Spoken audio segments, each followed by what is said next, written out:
जब आप सुबह सुबह नहा के आते हैं ना, नहा के आने के बाद कुछ मत करिए, सिर्फ भगवान के आगे एक दीवा जलाइए, हाथ जोड़िए और अपनी पिछली सारी गलतियों के लिए माफ़ी मांगिए और कहिए कि भगवान हमें इतनी शक्ति देना कि ये गलतियाँ दोबारा ना हों और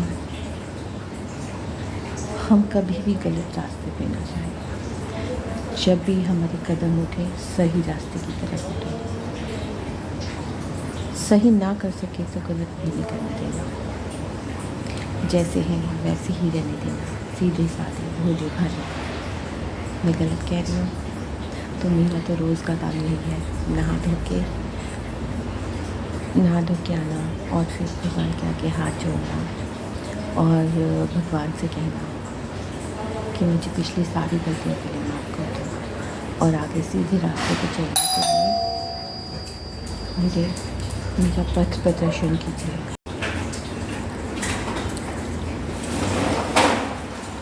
सबसे पहले बोलो, हमारे हिंदू धर्म के हिसाब से गणेश वंदना होती है, तो गणेश वंदना करिए। उसके बाद माता की स्तुति कीजिए और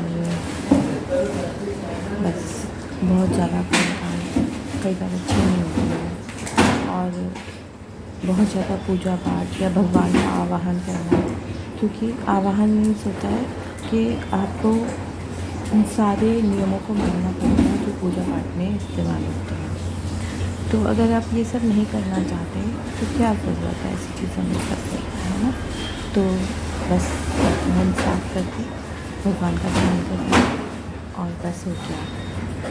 भोग लगाना चाहें तो भोग लगाएं, एक लोटा पानी रखें, कुछ फूल चढ़ाएं, भोग लगाएं और बस उसके बाद गृहस्थ जीवन में जो गृहस्थी के काम होते हैं वो भी एक दुनिया की सबसे बड़ी पूजा है।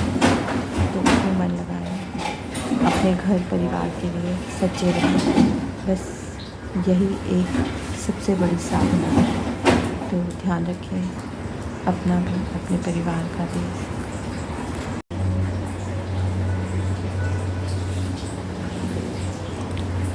जब आप सुबह सुबह नहा के आते हैं ना, नहा के आने के बाद कुछ मत करिए, सिर्फ भगवान के आगे एक दीवा जलाइए, हाथ जोड़िए और अपनी पिछली सारी गलतियों के लिए माफ़ी मांगिए और कहिए कि भगवान हमें इतनी शक्ति देना कि ये गलतियाँ दोबारा ना हों और हम कभी भी गलत रास्ते पे ना जाएं। जब भी हमारे कदम उठे सही रास्ते की तरफ उठे, सही ना कर सके तो गलत भी नहीं करने देना, जैसे हैं वैसे ही रहने देना, सीधे साधे भोले भाले। मैं गलत कह रही हूँ तो मेरा तो रोज़ का काम यही है, नहा धो के आना और फिर भगवान के आगे हाथ जोड़ना और भगवान से कहना कि मुझे पिछली सारी गलतियों के लिए माफ़ कर दो और आगे सीधे रास्ते पर चलने के लिए मेरा पथ प्रदर्शन कीजिए।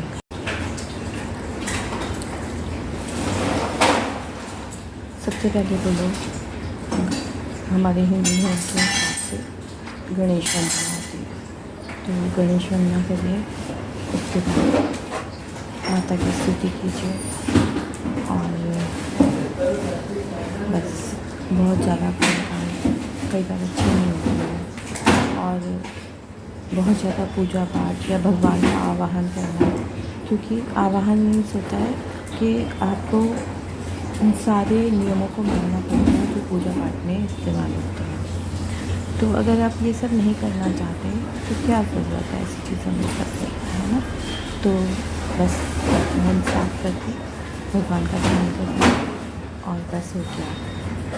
भोग लगाना चाहें तो भोग लगाएं, एक लोटा पानी रखें, कुछ फूल चढ़ाएं, भोग लगाएं और बस उसके बाद गृहस्थ जीवन में जो गृहस्थी के काम होते हैं वो भी एक दुनिया की सबसे बड़ी पूजा है।